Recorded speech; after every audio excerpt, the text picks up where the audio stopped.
Hey everyone, welcome to my channel. मैं अंकिता अवस्थी। इस video में आज मैं नया टॉपिक स्टार्ट करने वाली हूं जो कि है डीएनए रेप्लिकेशन। बेसिकली अगर आपको प्रेजेंटेशन देना है इस टॉपिक पे तो भी आप इस वीडियो को अच्छे से देख सकते हैं, बहुत हेल्पफुल है आपके लिए। बेसिकली इसमें मैंने पीडीएफ पूरी पीपीटी जो है उसको मैंने पूरा बताया है, एक एक टॉपिक मैंने अच्छे से इसमें एक्सप्लेन किया है। एक एक पॉइंट जो भी अभी कॉन्टेंट में आपको दिखेगा, एक एक पॉइंट मैंने बहुत अच्छे से बताया है। पूरा डीएनए रेप्लिकेशन एक ही इसी वीडियो में है जो कि आपको बहुत अच्छे से समझ में आ जाएगा। हर एक एंजाइम जो भी इसमें यूज़ होते हैं, जो भी हमारी प्रोटीन्स इसमें यूज़ होती हैं, हर एक एंजाइम के बारे में आपको इसमें पता चल जाएगा। तो आपको पूरा वीडियो देखना है जिससे कि हर एक एक पॉइंट आपको अच्छे से समझ में आ जाए, जिससे कि आपको कहीं भी प्रेजेंट करना है तो आप अच्छे से इसको प्रेजेंट कर सकें। ठीक है, तो वीडियो में कुछ भी पॉइंट आप स्किप मत करिएगा। अगर आपको थोड़ा स्लो वीडियो लग रहा है तो आप अपना जो क्वालिटी है, जो उसकी वीडियो टाइमिंग है, उसकी आप बढ़ा सकते हैं, 1.25 या फिर 1.5 लगा सकते हैं, जिससे कि आपको और अच्छे से जल्दी टाइम में, कम टाइम में जल्दी समझ में आ जाए। ठीक है, तो इसमें सबसे पहले हम स्टार्ट करते हैं कंटेंट से। इसमें हम इंट्रोडक्शन बताएंगे, what is DNA replication, model बताएंगे डीएनए रेप्लिकेशन का, बेसिकली कैसे रेप्लिकेट होता है डीएनए।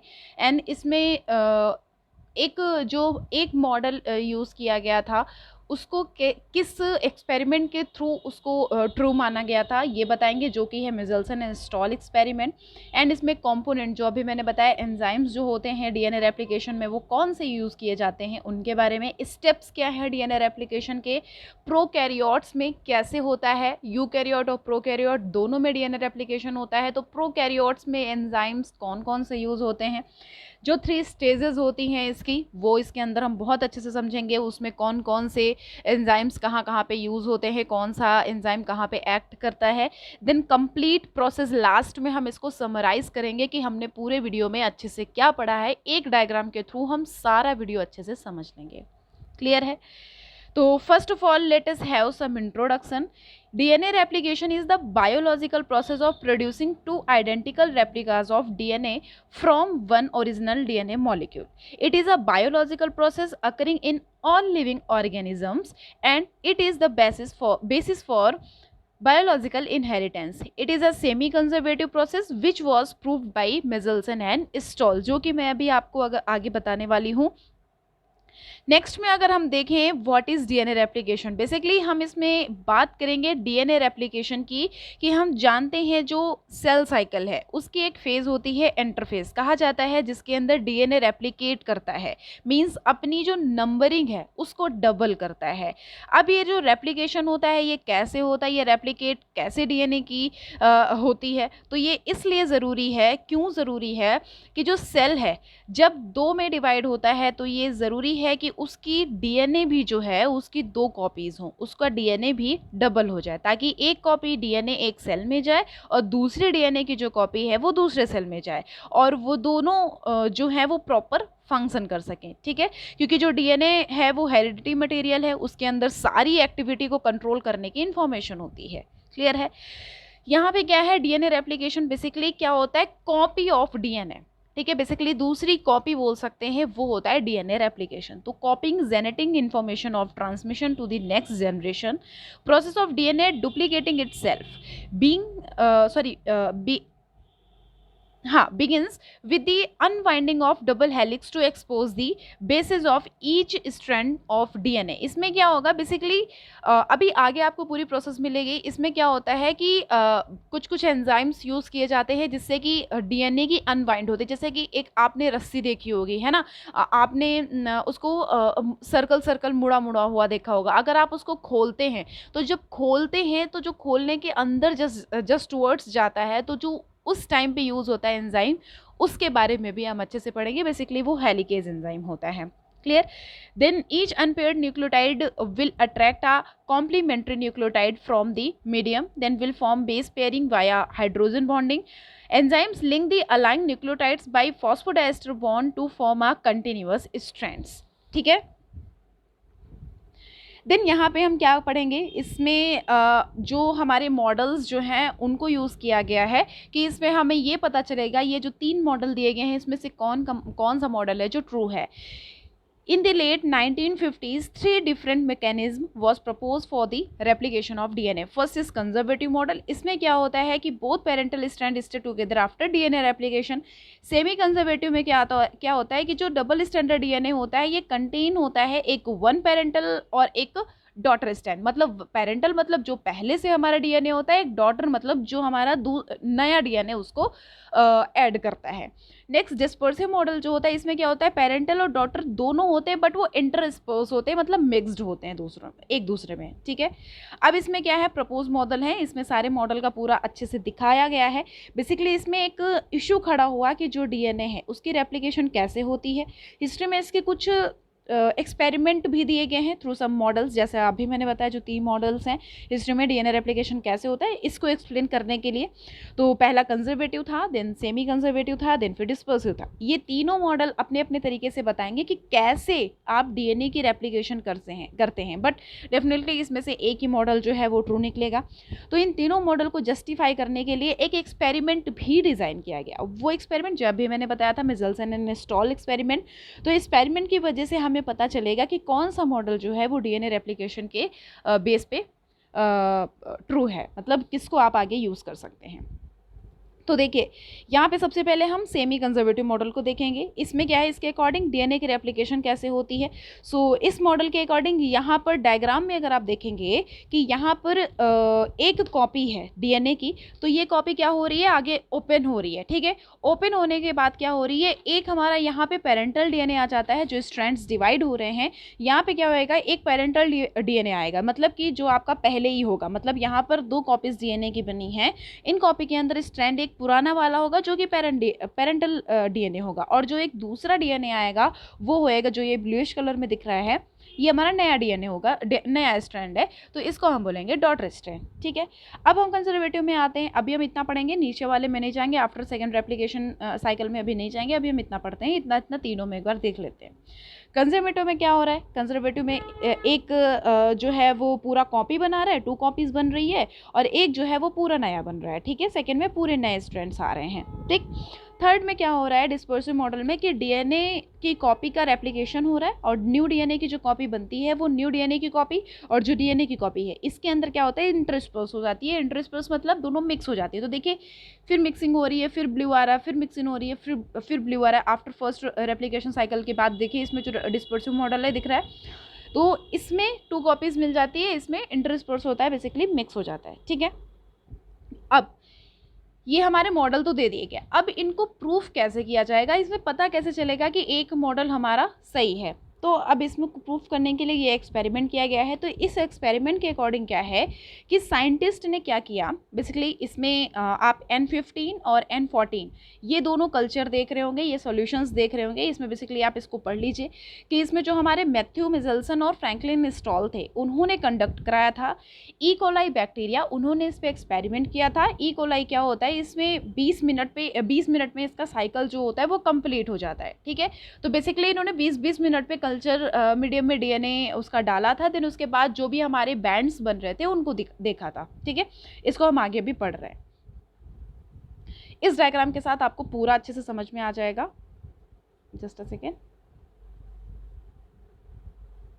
हाँ जी, इस डायग्राम के साथ आपको बहुत अच्छे से समझ में आ जाएगा। इनको प्रूफ करने के लिए एक्सपेरिमेंट किया गया। इसमें क्या हुआ कि साइंटिस्ट ने एक कल्चर मीडियम लिया, प्रिपेयर किया for growth of E coli bacteria, जो कि अभी मैंने बताया। अब इस कल्चर मीडियम की खास बात क्या थी कि इन्होंने इसमें नाइट्रोजन का हैवी आइसोटॉप यूज़ किया, जिसे 15N कहा जाता है। आइसोटॉप क्या होता है, ये किसी एक एलिमेंट की वेरिएंट फॉर्म्स को बोल सकते हैं कि वेरिएंट फॉर्म्स जो होती हैं वो होते हैं आइसोटॉप्स, ठीक है। तो नाइट्रोजन जो है इसकी 2 फॉर्म में प्रेजेंट होता है, एक है 15N, एक है 14N। जो 15N है इसमें यहाँ पर यूज़ किया गया है, 14N को भी यूज़ किया गया है, बट पहले हम 15N को यूज़ कर रहे हैं इस कल्चर मीडियम के अंदर। और बैक्टीरिया जो है इसकी ग्रोथ करवाई, मतलब क्या हुआ 15N के अंदर ई कोलाई बैक्टीरिया जो है इसके डीएनए को यूज़ किया गया है। डीएनए की जो रेप्लिकेशन होती है वो कैसे होती है, जिससे ये एक मॉडल को अच्छे से बता सके कि हाँ ये एक मॉडल जो है वो मतलब सही है, उसको निकाल सके, पहचान कर सकें। ठीक है, तो क्या हुआ, 14 जनरेशन के लिए बैक्टीरिया को इसके अंदर ग्रो करवाया। तो हुआ क्या कि बैक्टीरिया के डीएनए स्ट्रैंड के अंदर 15N जो हैवी आइसोटॉप है, जो नाइट्रोजन का हैवी आइसोटॉप है, वो इनकॉर्पोरेट हो गया। फिर क्या किया गया, एक ट्यूब ली गई जिसके अंदर CaCl मतलब सीजियम क्लोराइड, एक यहाँ पे अलग से एक ट्यूब ले लीजिए, मान लीजिए एक ट्यूब है जिसमें क्या किया गया, सीजियम क्लोराइड का सॉल्यूशन डाला गया। अब सीजियम क्लोराइड जो है वो क्या है, उसका बेनिफिट क्या है कि वो डेंसिटी ग्रेडियंट होता है। ठीक है, मतलब डेंसिटी ग्रेडियंट क्रिएट करने के लिए बहुत हेल्पफुल होता है। फॉर एग्जांपल CaCl जो है उसको CaSL जो है मतलब सीजियम क्लोराइड जो है, इसको सेंट्रीफ्यूज किया जाता है, तो जो लोअर एरिया होता है वहाँ पर सीजियम क्लोराइड सॉल्यूशन जो है उसकी डेंसिटी बहुत ज़्यादा हो जाती है। आप धीरे धीरे ऊपर बढ़ेंगे तो कम होती जाती है। तो इस तरह से एक ग्रेडियंट हमारा जो है होता है वो क्रिएट हो जाता है, पहले बहुत ज़्यादा, फिर धीरे धीरे कम, एक ग्रेडियंट जैसा क्रिएट हो जाता है। अब इस डेंसिटी ग्रेडियंट का फ़ायदा क्या होता है कि जब हम इसके अंदर डीएनए डालेंगे तो डीएनए डेंसिटी के बेस पर नीचे साइड में स्लाइड हो जाएगा। बेसिकली बोल सकते हैं कि सीजियम क्लोराइड के साथ में इक्विलिब्रियम अटेन करने की कोशिश करेगा, और जितना हैवी डीएनए होगा उतना नीचे आकर के वहाँ पर इक्विलिब्रियम बनाकर इस तरह से बैंड जो है वो अपीयर कर लेगा, जैसा यहाँ पे दिख रहा होगा, जिससे हम इसको रीड करके पता लगाएंगे कि कौन सा डीएनए है जो भारी है। ठीक है, यहाँ पे बैंड्स बन जाएंगे जिससे कि आपको क्लियरली पता चल जाएगा कि यहाँ पे कौन सा डीएनए भारी और कौन सा डीएनए हल्का है ना। जो हमारा 15N कल्चर किया गया था ई कोलाई का, तो इसमें से सैंपल का डीएनए जो है वो एक्सट्रैक्ट किया गया, और इस डीएनए को सीजियम क्लोराइड की ट्यूब में जाकर सेंट्रीफ्यूज किया गया। तब डीएनए क्या होगा, ये नीचे सेटल डाउन हो जाएगा और एक लोकेशन पर डीएनए का बैंड मिल गया। So this is 15N band, जो कि हैवी आइसोटॉप है नाइट्रोजन का, तो इसको हम कहते हैं हैवी डीएनए। अब नेक्स्ट में एक और कल्चर मीडियम लिया गया जो कि हमारा बताया नाइट्रोजन का सेकेंड आइसोटॉप है 14N, उसको हम यूज़ करेंगे। सो जो 15N से बैक्टीरिया हमने डाला था उसको निकाल करके 14N के मीडियम में डाल दिया। इसमें क्या हुआ, ई कोलाई का साइकिल जो मैंने बताया 20 मिनट के अंदर कंप्लीट हो गया। तो साइंटिस्ट ने हर 20 मिनट के बाद सैंपल को निकालना शुरू किया, मतलब निकाल कर ट्यूब के अंदर सेंट्रीफ्यूज करना शुरू कर दिया था। ठीक है, और उसके जो बैंड्स हैं उसको देन आगे रीड किया गया कि कैसे मतलब 20 मिनट के बाद कैसे डीएनए का क्या बैंड कहाँ पे बना। सो आफ्टर 20 मिनट जब डीएनए को ट्यूब के अंदर सेंट्रीफ्यूज कराया गया तो वहाँ पर एक पोर्शन से में एक बैंड मिला, जिससे प्रूफ होता है कि 100% डीएनए जो है वो इंटरमीडिएट है, मींस हैवी नहीं है। अब हम अगर सेमी कंजर्वेटिव मॉडल में देखें, जो अभी मैंने आपको डायग्राम दिखाया था, जिसमें डीएनए ओपन होने के बाद 2 कॉपीज बना रहा था डीएनए की। सो ये जो ओल्ड कॉपी है और इसके अंदर 15N आइसोटॉप है, और जो न्यू बना है यहाँ पे दिख रहा होगा इसमें 14N मीन्स की लाइट आइसोटॉप है नाइट्रोजन का। तो हैवी और लाइट मिलने पर डेंसिटी कम हो जाएगा, जैसा कि मैंने बताया था आपको। तो जो बैंड मिला था हमें मिडिल में, उसमें हम बोल सकते हैं, यहाँ पर मिडिल में जो बैंड मिला उसमें हम बोल सकते हैं कि इसमें एक स्ट्रैंड हैवी है और इसमें एक स्ट्रैंड जो है वो लाइट है। सो जो कंजर्वेटिव वाला मॉडल है, यहाँ पे देखिए, ये तो बहुत आसानी से निकल गया। अगर इसके अकॉर्डिंग हम देखेंगे तो स्ट्रैंड जो है वो ऊपर नीचे होने चाहिए थे, तो ये मॉडल हमारा पूरी तरह से रॉन्ग हो गया यहाँ पर अगर आप देखेंगे तो। ठीक है, now again after 20 minute 14N culture medium से डीएनए आइसोलेट करके सेंट्रीफ्यूज कराया गया। वहाँ पर एक इंटरमीडिएट बैंड अपीयर हो रहा है और एक लाइट बैंड अपीयर हो रहा है। तो इसके अकॉर्डिंग सेमी कंजर्वेटिव को 15% लाइट और 15% इंटरमीडिएट बैंड यहाँ पर अपीयर हुआ। तो ये मॉडल जो है वो रूल को फॉलो कर रहा है, जिस हिसाब से आप इस डायग्राम में देख सकते हैं सेमी कंजर्वेटिव वाला। अगर हम डिस्पर्सिव मॉडल को देखें तो इसमें भी आगे इंटरमीडिएट बैंड आना चाहिए था, बट इंटरमीडिएट नहीं आया, तो इसलिए ये भी हमारा मॉडल निकल जाता है। तो अगर आगे हम फिर से इसमें 20 मिनट बाद हम फिर से, अगर 20 मिनट बाद हम फिर से सेंट्रीफ्यूज कराएंगे, डीएनए को डालेंगे, तो 20% इंटरमीडिएट होगा, 75% लाइट होगा, तब भी यहाँ पे सही है। और अगर हम इसमें डिस्पर्सिव वाला देख रहे हैं तो डिस्पर्सिव वाला भी बेकार है, क्योंकि यहाँ पे तो मिक्सड हो रहा था और आगे जा कर के भी यहाँ पे मिक्सड हो रहा है। इसमें क्या है, सेमी कंजर्वेटिव में 25% हो रहा है इंटरमीडिएट, 75% हो रहा है। अगर आप 50-50 भी बोलेंगे तब भी सही है। तो मतलब यहाँ पे सेमी कंजर्वेटिव मॉडल जो है वो यहाँ पे हमारा सही है। ठीक है, क्लियर हो गया? कोई भी कंफ्यूजन है आप हमारे कमेंट बॉक्स में कमेंट कर दीजिएगा, जिसको हम बहुत अच्छे से आपको बता देंगे। इंस्टाग्राम पेज पे भी आप हमारे मैसेज कर सकते हैं, वहाँ पे भी मैं आपको इसको क्लियर कर दूँगी। ठीक है, and now we will discuss about the enzymes या फिर components which are help in DNA replication process. So यहाँ पे डीएनए पॉलीमरेज है। डीएनए पॉलीमरेज क्या करता है, ये डीएनए की पॉलीमराइजेशन में हेल्प करता है, रेप्लिकेशन करता है प्रोकैरियोट्स और यूकैरियोट में। तो यहाँ पर हम प्रोकैरियोट्स में जो एंजाइम्स हैं उनको देखेंगे। सो अगर हम डीएनए पॉलीमरेज की बात किए हैं तो यहाँ पर हम डीएनए पॉलीमरेज फर्स्ट की बात कर लेते हैं। डीएनए पॉलीमरेज फर्स्ट क्या करता है, वो गैप फिलिंग का काम करता है, गैप फिलिंग में यूज़ होता है। आगे अभी आप पढ़ेंगे कि आरएनए पॉलीमर आता है, सॉरी प्राइमर्स आते हैं, वो ऐड होते हैं, उसके बाद आपकी डीएनए सिंथेसिस शुरू होती है। अगर आपका आरएनए प्राइमर जो होगा वो अगर स्टार्टिंग में ऐड नहीं होगा तो आपकी डीएनए सिंथेसिस जो है वो स्टार्ट नहीं होगी। उसके लिए कुछ ना कुछ चाहिए। वो कहता है भाई आप आरएनए प्राइमर लाइए, उसके बाद हम उसके आगे अपनी प्रोसेस को स्टार्ट करेंगे। तो जो हमारा आरएनए प्राइमर लगेगा उसको आगे हमें रिमूव भी करने की ज़रूरत पड़ेगी, क्योंकि डीएनए सिंथेसिस अपना स्टार्ट कर देगा, आगे उसका काम बहुत अच्छे से चलने लग जाएगा। तो हमारे आरएनए प्राइमर्स जो होंगे उसकी ज़रूरत नहीं पड़ेगी। तो उसको रिमूव करने और replacement of RNA primer with DNA बोल सकते हैं, डीएनए सिंथेसिस, वो अगर काम आता है तो उसके टाइम पर हमारा DNA polymerase enzyme first use होता है। अब डीएनए पॉलीमरेज सेकेंड के लिए अगर हम बात करें, जैसे यहाँ पे आप देख सकते हैं इस डायग्राम में, जस्ट अ सेकेंड, हाँ इस डायग्राम में देख सकते हैं, एक मिनट जस्ट अ सेकेंड, मैं दूसरे पीपीटी खोलती हूँ। इसमें कुछ स्लाइड्स जो हैं वो नहीं दी हुई हैं। हाँ जी सॉरी, थोड़ा वो स्लाइड जो थी वो एक्चुअली मतलब मैंने कुछ चेंज किया था, तो ये स्लाइड है। यहाँ पे जैसा मैंने अभी बताया था, जो एक्सपेरिमेंट बताया था, यहाँ पे ये आप ऐसे देख सकते हैं, हर 20 मिनट के बाद कल्चर किया, देन उसके बाद ऐसे ऐसे हमारे ये यहाँ पे जो मैंने अभी बताया था क्लियरली वो यहाँ पे लिखा हुआ है। ठीक है, देन ये हमारे आते एंजाइम्स यहाँ पे जो जो यूज़ होते हैं, ये उसकी बात है। देखिए जो डीएनए पॉलीमरेज है ये क्या कर रहा है, ये गैप फिलिंग का काम कर रहा है। ठीक है, डीएनए पॉलीमरेज सेकंड क्या करता है, ये डीएनए रिपेयरिंग के काम करता है। मतलब अगर डीएनए में कोई प्रॉब्लम हो जाएगा तो रिपेयर कौन करेगा, डीएनए पॉलीमरेज सेकंड। ठीक है, एंड डीएनए प्रूफ रीडिंग के लिए भी यूज़ होता है कि हाँ ये जो डीएनए है ये सही है, इसको आप यूज़ कर सकते हैं। ठीक है, डीएनए पॉलीमरेज थर्ड क्या करता है, ये लीडिंग स्ट्रैंड की सिंथेसिस करता है। यहाँ पे दो स्ट्रैंड है, यहाँ पे दिख रहा होगा लैगिंग स्ट्रैंड और लीडिंग। लीडिंग क्या होता है, ये कंटिन्यूस स्ट्रैंड होता है। लैगिंग क्या होता है, ये कंटिन्यूस नहीं होता है, डिसकंटिन्यूस होता है। ठीक है, ये क्या होता है, देखो टूटा टूटा सा है, मतलब लैगिंग में देखिए बीच बीच में फ्रेगमेंट्स बने हुए हैं, बट लीडिंग कंटिन्यूसली बन रहा है। तो यही इसमें एक डिफरेंट है, मतलब डिफरेंस है। और भी बहुत सारे डिफरेंस हैं, बट यहाँ पे जो है अभी मैंने स्ट्रैंड के मामले में ये बताया है, आगे मैं आपको बताऊंगी।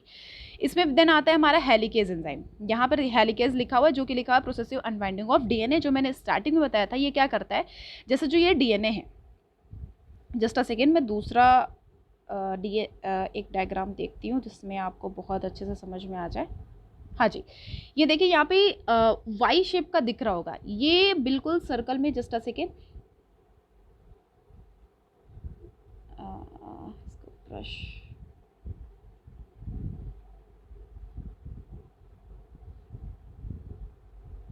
या यहाँ पे देखिए ये जो हमारा ये पोर्शन है, ये पोर्शन दिख रहा है, ये वाई शेप का, ये बना हुआ तो हमारा ऐसे ऐसे था। ठीक है, ये ऐसे ऐसे ऐसे ऐसे रस्सी जैसा बना हुआ था।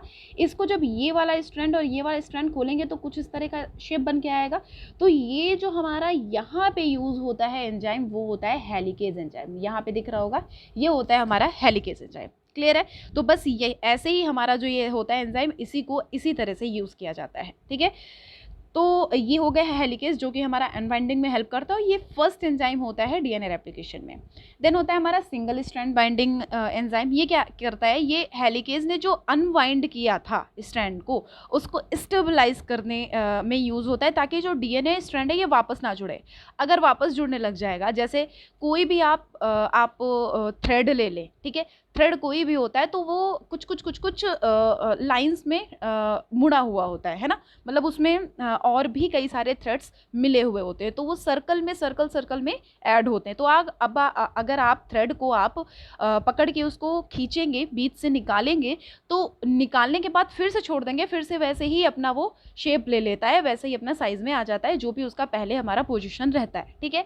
तो अब उस टाइम पर कौन सा एंजाइम यूज होता है, वो होता है सिंगल स्ट्रैंड बाइंडिंग, जिससे कि वो वापस से मुड़ ना पाए और अच्छे से हमारा डीएनए सिंथेसिस कर पाए, ठीक।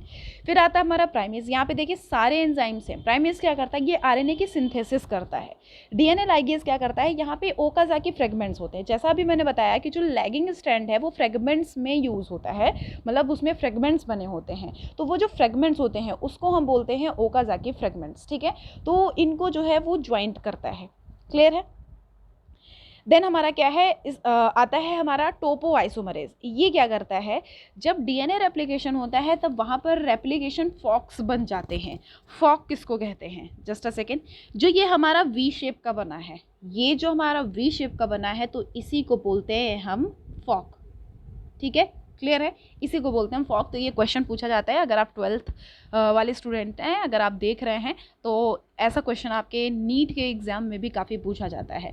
टोपोआइसोमरेज ये यूकैरियोट में ज़्यादा यूज़ हो जाता है, और अगर हम बात करेंगे प्रोकैरियोट की बात कर रहे हैं तो गायरेज एंजाइम प्रोकैरियोट में यूज़ होता है, ठीक है। तो यहाँ पे क्वाइल्स बन जाती हैं, जिनको रिमूव करने का जो काम होता है वो टोपोआइसोमरेज का होता है, क्लियर है ना ये चीज़। यहाँ पे ये वही सारे लिखे हुए हैं। डीएनए लाइगेज क्या करता है, लास्ट में जो हमारे ओकाज़ाकी फ्रेगमेंट्स होते हैं उनको उसमें चैन्स जो उसमें बनी होती है चैन, उनको फिल करने में यूज़ किया जाता है उसको, ठीक है, क्लियर है। अब हम देखेंगे, जैसा कि यहाँ पे देखिए सारे एंजाइम्स जो हैं उनका फुल रोल दिख रहा होगा, इनका फुल प्रोसेस है, जो कि आगे हम स्लाइड में देख लेंगे एक बार। नेक्स्ट हमारा क्या है, ओरिजिन ऑफ रेप्लिकेशन। इसमें आप पूरा स्टेप देखेंगे तो उसमें फर्स्ट ऑफ ऑल आएगा हमारा ओरिजिन। इसमें फिर नेक्स्ट है unbinding of dsDNA to provide ssDNA template, then formation of replication fork, initiation of DNA synthesis and elongation, जो अभी मैंने बताया कि 3 stages, primer removal and ligation of the newly synthesised DNA segments and reconstitutions of chromatin structure. इसमें क्या है, देखिए यहाँ पे ओरिजिन हमारी है। ओरिजिन में क्या होगा, इसमें ओराई रीजन आपको दिख रहा है, ये यहाँ पे ओराई रीजन है, जस्ट अ सेकेंड, ये हमारा यहाँ पे ओराई रीजन है, ठीक है। यहाँ पे क्या होता है, 13 मर और 9 मर, यहाँ पे दो मर जो होते हैं ये प्रेजेंट होते हैं। ये सारे कंजर्व्ड सीक्वेंस में होते हैं, इंपॉर्टेंट है ये आपके लिए, ठीक है, जो कि डीएनए रेप्लिकेशन कराने की शुरुआत करते हैं। ओरिजिन का मतलब है स्टार्ट करना रेप्लिकेशन को, डीएनए की रेप्लिकेशन को स्टार्ट करना। जो प्रोकैरियोट्स होते हैं उसमें क्या होता है, उसमें सिर्फ और सिर्फ एक ओराई होती है बेटा, याद रखेंगे आप। जो कि हमारा प्रोकैरियोट होता है उसमें सिर्फ और सिर्फ एक ओराई होती है, यूकैरियोट्स में बहुत सारे ओराई मिलते रहते हैं, ठीक है। तो अगर हम डायग्राम में देखें यहाँ पर, तो इसकी कैसे शुरुआत होगी, यहाँ पर एक एंजाइम होता है डीएनए मेथाइलेज, ये देखिए लिखा हुआ है, ठीक है। डीएनए मेथाइलेज क्या करता है, जो यहाँ डीएनए है, ये जो यहाँ पे डीएनए बने हुए हैं, इसमें जो सीक्वेंस दिए हुए हैं GATC, मतलब ग्वानिन, एडेनोनिन, थाइमिन, साइटोसिन, ठीक है, ये जो है ये सीक्वेंस हैं, ये डीएनए जो है क्या करेगा इनको, ये जो एडेनोसिन यहाँ पे A जो है इसको मेथाइलेटेड कर देता है। तो जब A जो है ये मेथाइल ग्रुप इस पे ऐड हो गया, तो इस चीज़ का मैसेज होता है, मतलब अगर आपका मेथाइलेशन हो गया, ठीक है, मिथिल ग्रुप जो है वो ऐड हो गया, तो किस चीज़ का हमारा मैसेज होता है कि रेप्लिकेशन जो है बेटा अब मैं प्रिपेयर हो चुका हूँ, अब आप रेप्लिकेशन स्टार्ट कर सकते हैं, ठीक है, कि रेप्लिकेशन आप स्टार्ट कर दें जिससे कि आगे की प्रोसेस स्टार्ट हो जाए। तो इस डायग्राम में देखें तो यहाँ पर क्या है यहाँ पे ये जो डायग्राम देखेंगे तो यहाँ पर क्या है, प्राइमर आया, ये ग्रीन कलर का दिख रहा होगा, यहाँ पे प्राइमर आया, देन फिर ये जो हमारा पिंक कलर का दिख रहा है ये डीएनए सिंथेसिस स्टार्ट हुई, फिर प्राइमर लग गया तब डीएनए सिंथेसिस स्टार्ट हुई, प्राइमर लगेगा फिर डीएनए सिंथेसिस, प्राइमर लगेगा फिर डीएनए सिंथेसिस, प्राइमर लगेगा फिर डीएनए सिंथेसिस। ठीक है, इस तरह से क्या हुआ, जो हमारा टूवर्ड्स दी फॉक मूव करेगा वो हमारा लीडिंग होगा, टूवर्ड्स दी फॉक वो हमारा लीडिंग होगा, और जो टूवर्ड्स दी फॉक नहीं होगा ये हमारा लैगिंग होगा। बेसिकली स्टार्ट हमारे होते हैं, जैसे इसमें इसके बाद हमारा स्टेजेस आएंगी, 3 स्टेजेस, उसमें हम अच्छे से समझ लेंगे, इनिशिएशन, इलॉन्गेशन एंड टर्मिनेशन। ठीक है, तो उसी पे चलते हैं। इनिशिएशन मीन्स होता है स्टार्ट करना, इसमें सारे एंजाइम्स क्या होंगे, प्रिपेयर होंगे, जो भी डीएनए में एक कॉपी से इसकी कॉपी बनाएंगे उसमें यूज़ होंगे, बेसिकली उसको बोल सकते हैं इनिशिएशन, और डीएनए स्ट्रैंड जो होंगे वो ब्रेक होना शुरू हो जाएंगे, और आरएनए प्राइमर्स जो होंगे वो आकर के बाइंड होने लग जाएंगे। ठीक है, जिससे कि आगे डीएनए की सिंथेसिस होना शुरू हो जाएगी। देन हमारा आता है इलॉन्गेशन, इसका मतलब क्या होता है, कोई भी चीज़ अपनी लैंग्वेज में बताएंगे तो आपको समझ में आ जाएगा। ठीक है, कोई भी चीज़ का बढ़ना। ठीक है, तो जो आरएनए प्राइमर है उससे पॉलीमरेज एंजाइम जो होगा वो अटैच होगा, और वो न्यू न्यूक्लियोटाइड जो होगा वो ऐड करेगा, जिससे क्या होगा, न्यू डॉटर स्ट्रैंड जो होंगे वो फॉर्म होना शुरू हो जाएंगे।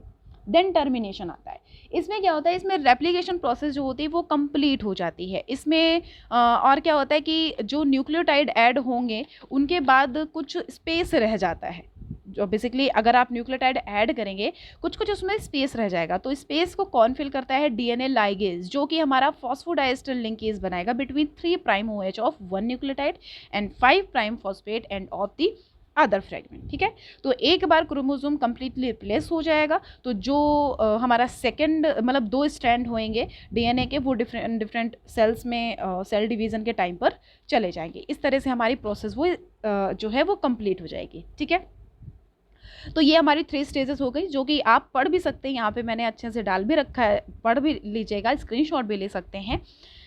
देन हमारी ये 3 स्टेजेस हो गई। अब हम यहाँ पे फुल रेप्लिकेशन इसका पढ़ेंगे, आप यहाँ पे सारे पॉइंट्स पढ़ लीजिएगा, इन्हीं सारे पॉइंट्स को बहुत अच्छे से हम एक्सप्लेन करेंगे इस डायग्राम के साथ। ठीक है, इस डायग्राम में जो भी अभी तक हमने पढ़ा है बहुत अच्छे से उसको एक बार समझ लेंगे। यहाँ पर क्या है, यहाँ पे हमारा है ये रेप्लिकेशन फॉर्क। ठीक है, बना हुआ है, जस्ट अ सेकेंड मैं इसका साइज जो है वो थोड़ा सा कम कर लेती हूँ, या बेटा इसमें क्या है, यहाँ पे ये ओरिजिनल स्ट्रैंड है जो ग्रीन का है, ग्रीन कलर का, वो ओरिजिनल स्ट्रैंड है जिसे पेरेंटल स्ट्रैंड भी बोल सकते हैं। इसके सामने न्यू स्ट्रैंड बनने स्टार्ट हो जाएंगे। इसमें 2 स्ट्रैंड होंगे, लीडिंग और लैगिंग। लीडिंग जो कंटिन्यूअस होगा, क्योंकि उसमें जो स्ट्रैंड होगा वो कंटिन्यूअसली बनेगा, उसमें कोई भी टूटना, कोई भी फ्रेगमेंट्स कुछ भी नहीं बनेगा, कोई ब्रेक नहीं होगा, वो होगा लीडिंग स्ट्रैंड। अभी क्लियर हो जाएगा वो चीज़ आगे।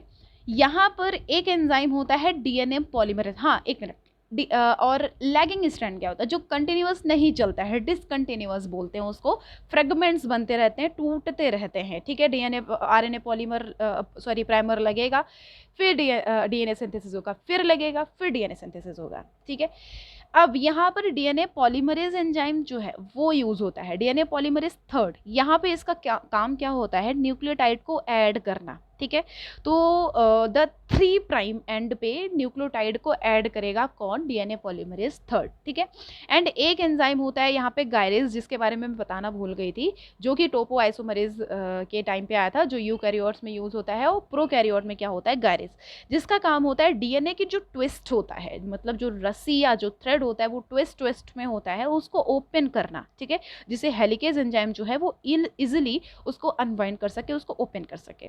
ठीक, अब हम स्ट्रैंड्स की तरफ अगर चलें तो कैसे पता चलेगा कि ये लीडिंग है और ये लैगिंग स्ट्रैंड है। जैसे मैंने बताया कि लीडिंग स्ट्रैंड जो होता है वो 3' to 5' डायरेक्शन में होगा, और ये डायरेक्शन जो होगी वो टूवर्ड्स द रेप्लिकेशन फॉर्क होनी चाहिए। ये जो रेप्लिकेशन फॉर्क है ये टूवर्ड्स द रेप्लिकेशन फॉर्क होनी चाहिए, वो होगा लीडिंग। तो अगर हम डायग्राम में देखें तो यही रूल हमारा फॉलो हो रहा है, डायरेक्शन टूवर्ड्स द रेप्लिकेशन है। ठीक है, तो इसी के अकॉर्डिंग नए बनने वाले स्ट्रैंड की जो डायरेक्शन है वो उसके अपोजिट होगी। जो हमारा ये नया स्ट्रैंड बन रहा है, ब्लू कलर में दिख रहा होगा, ये जो नया बन रहा है इसकी जो हमारी डायरेक्शन होगी ये इसकी जस्ट अपोजिट होगी। ठीक है, देखिए ये यहाँ पे 5 to 3 गया है, देन ये 5 to 3 ऐसे जाएगा। क्लियर। डीएनए को सिंथेसिस करने के लिए हमें प्राइमर की ज़रूरत पड़ती है, मैंने बताया। तो यहाँ पे क्या होगा, ये देखिए यहाँ पे पहले रेड कलर में दिख रहा है, रेडिश कलर में दिख रहा है आरएनए प्राइमर। उसके बाद ये हमारा डीएनए लगना शुरू हो जाएगा, ठीक है। तो आरएनए प्राइमर लगेगा, short piece of RNA primer होगा 15 टू 20 न्यूक्लियोटाइड का। इसके बाद हमारा डीएनए प्राइमर लगना शुरू हो जाएगा। आरएनए का होना इसलिए ज़्यादा ज़रूरी है क्योंकि डीएनए पॉलीमरेज जो है वो न्यूक्लियोटाइड की जो नाइट्रोजिनस बेस है उसके सामने डायरेक्टली बेस अटैच नहीं कर सकता। उसके लिए उसको पहले से लगी हुई एक बेस चाहिए होनी चाहिए। तो यहाँ पर इसीलिए आरएनए प्राइमर्स जो होते हैं उसकी बॉन्डिंग लगाई जाती है, जिससे कि आगे ये डीएनए में सिंथेसिस जो है वो आराम से हो पाए, ठीक है। तो यहाँ पर डीएनए कंटिन्यूअसली बनने लग जा रहा है क्योंकि यहाँ पर हेलिकेज एंजाइम जो है वो डीएनए को अनबाइंड कर रहा है। और यहाँ डीएनए जो है वो क्या करेगा, ये न्यू न्यूक्लियोटाइड अपने साथ अटैच करता है। बट जो सेकेंड स्ट्रैंड हमारा बन रहा है लैगिंग स्ट्रैंड, ये वाला, जिसकी डायरेक्शन क्या होगी, लीडिंग स्ट्रैंड के जस्ट अपोजिट होगी। देखिए ये लीडिंग यहाँ से 5 to 3 चल रहा है, यहाँ पे ये 5 to 3 ऐसे चल रहा है, ठीक है। ये इस डायरेक्शन में है, ये इस डायरेक्शन में, इसलिए अपोजिट मैंने बोला, ठीक है। यहाँ पर लैगिंग स्ट्रैंड के सामने जो स्ट्रैंड बन रहा है वो शॉर्ट पीस में बन रहा है। ये देखिए यहाँ पे शॉर्ट पीस बना, देन यहाँ पे शॉर्ट पीस बना, ये देखिए यहाँ पे फ्रेगमेंट दिख रहा है, ठीक है। तो उन्हीं को हम क्या बोलते हैं, ओकाजाकी। यहाँ पे दिख रहा होगा, जस्ट अ सेकेंड, ये लिखा हुआ है ओकाजाकी, ठीक है। तो ये जो फ्रेगमेंट्स बन रहे हैं, ये फ्रेगमेंट्स जो बन रहे हैं इसको बोलते हैं ओकाजाकी फ्रेगमेंट, ठीक है। मींस प्राइमर लगता है, डीएनए सिंथेसिस होती है, फिर प्राइमर लगता है, फिर डीएनए सिंथेसिस होती है। सो एक्चुअली में हो क्या रहा है, यहाँ पर डीएनए अपोजिट डायरेक्शन में बन रहा है क्योंकि यहाँ पर डायरेक्शन क्या है, 5 प्राइम टू 3 प्राइम। तो जो हमारा डीएनए की डायरेक्शन है वो जस्ट अपोजिट में होगी, ठीक है। अब नेक्स्ट प्रोसेस में क्या होगा कि जो ये आरएनए की जो पीसेस हैं इनको निकालना भी पड़ेगा, मैंने बताया था। इसको निकालने का काम हमारा कौन करेगा, एक्सोन्यूक्लियस एंजाइम करता है, ठीक है। तो ये पीसेस निकल गए तो ज़रूरी है कि इसके सामने न्यूक्लियोटाइड लग जाए, तो डीएनए के न्यूक्लियोटाइड लग गए। सो जो न्यूक्लियोटाइड लगे, इसमें क्या होगा, न्यूक्लियोटाइड लगाने का काम कौन करता है, ये डीएनए पॉलीमरेज फर्स्ट करता है, मैंने आपको पहले बताया, ठीक। गैपिंग फिलिंग का काम मैंने बताया था ना, गैप फिलिंग का काम कौन करता है, वही करता है। आरएनए प्राइमर को रिमूव करने का काम कौन करता है, वही करता है। और मैंने बताया था कि आरएनए रिमूव करके डीएनए लगने का काम कौन करता है, यही करता है, ठीक है। ये आरएनए के पीसेस को डीएनए से रिप्लेस कर देगा। और अब क्या होगा, जो लैगिंग है इसके जो फ्रेगमेंट्स हैं उनको जोड़ने के लिए किसका काम, किस एंजाइम का यूज़ हुआ था, मैंने बताया था लाइगेज एंजाइम का। इसको यूज़ करते हैं और इस तरह से हमारा क्या हो जाएगा, डीएनए की 2 कॉपीज़ बन जाएंगी। और अगर ऐसा होता है कि अगर सेल डिवीज़न हुआ है तो उस टाइम पे ये 2 कॉपीज़ का यूज़ कर लिया जाता है, आराम से इनको आगे कंप्लीटली टाइम पे दे दिया जाता है कि अपना ये जो हमारी सेल है ये सेल डिवीज़न पे यूज़ कर सकते हैं, ठीक है। सो ये हमारा पूरा का पूरा हमारा प्रोसेस था। ये हमारा जो हमारा नेट के थ्रू जो डायग्राम है वो यहाँ पर है, डिट्टो वही है जो मैंने इधर बताया है क्लियरली। ये यहाँ पे डीएनए पॉलीमरेज लगेंगे, ये लीडिंग स्ट्रैंड है जो कंटिन्यूस चलता है, ये लैगिंग स्ट्रैंड है जो डिसकंटिन्यूसली चलता है। तो ये चीज़ आपको बहुत अच्छे से आई होप क्लियर हो गई होगी। अगर कोई भी कन्फ्यूज़न है प्लीज़ आप पूछ सकते हैं, कोई भी प्रॉब्लम नहीं है, ठीक है। आप हमारे कॉमेंट बॉक्स में कॉमेंट कर दीजिएगा, ठीक। सो यार थैंक यू सो मच। और मैं सोच रही हूँ कंटिन्यूअस रहने का, बट मैं रेगुलर रह नहीं पा रही हूँ, बट ट्राई करूँगी कि हाँ मैं कंटिन्यू रहूँ, छोटे छोटे से टॉपिक जो हैं वो मैं कंप्लीट करवा सकूँ, ठीक है। तो thank you so much, bye, Tata.